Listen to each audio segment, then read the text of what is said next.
Hello guys, तो आज मैं रीड करने जा रही हूँ chapter 8 the cell unit of life. तो आइए पढ़ते हैं। First paragraph is when you look around you see both living and non-living thing. You must have wondered and asked yourself what is that make an organism living, or what is it that an inanimate thing does not have which a living thing has. The answer to this is presence of a basic unit of life, the cell, in all living organism. तो ये paragraph में तो कुछ है नहीं, बस ये पूछ रहा है कि क्या एक लिविंग ऑर्गेनिज्म के लिए ज़रूरी है। तो ये तो हम लोग बचपन से पढ़ते हैं। The basic unit of life क्या है? तो सेल है, जो हर ऑर्गेनिज्म में प्रेजेंट होता है। Now let's on. All organism are composed of cell. Some are composed of single cell and are called unicellular organisms, while the other, like composed of many cells, are called multicellular organisms.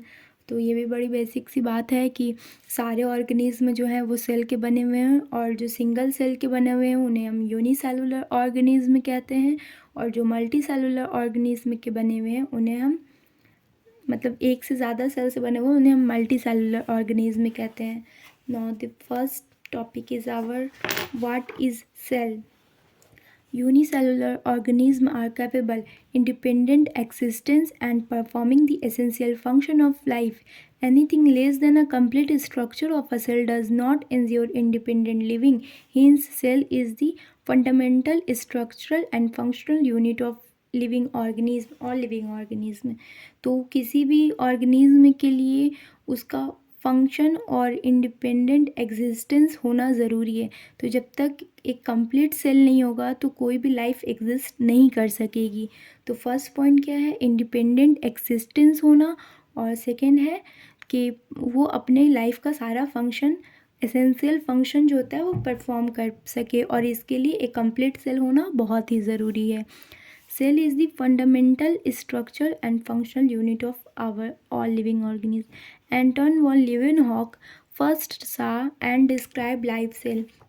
Anton von Leeuwenhoek जो थे उन्होंने first describe किया था एक live cell को, जिंदा cell को।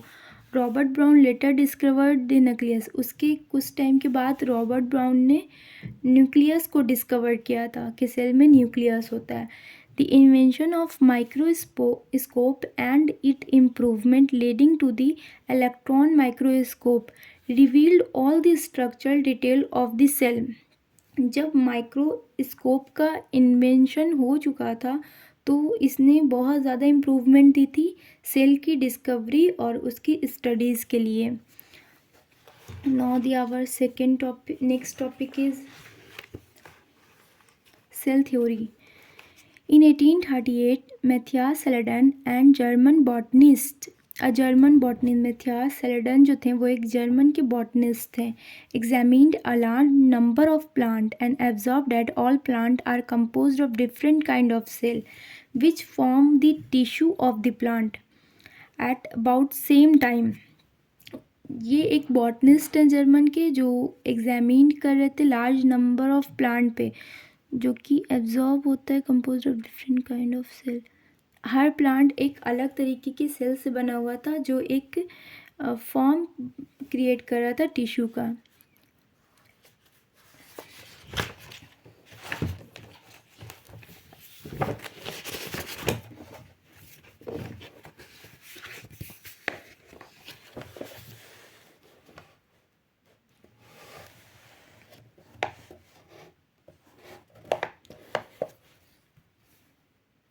At the same time स्वान 1839 में, जो कि ब्रिटिश जूलॉजिस्ट थे, वो स्टडी कर रहे थे different type of animal cells के बारे में,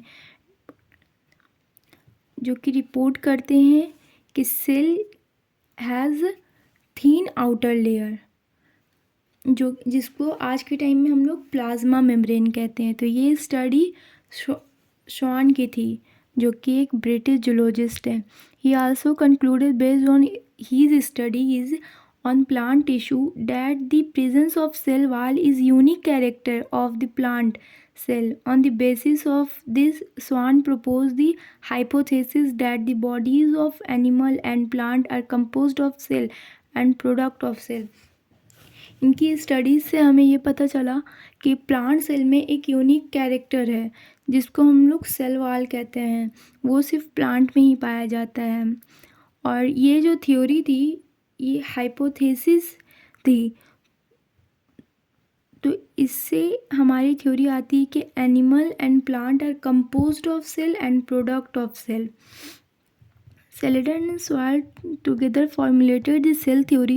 The theory, however, did not explain as how new cells were formed. Rudolf Virchow in 1855 first explained that cells divided and new cells are formed from pre-existing cells.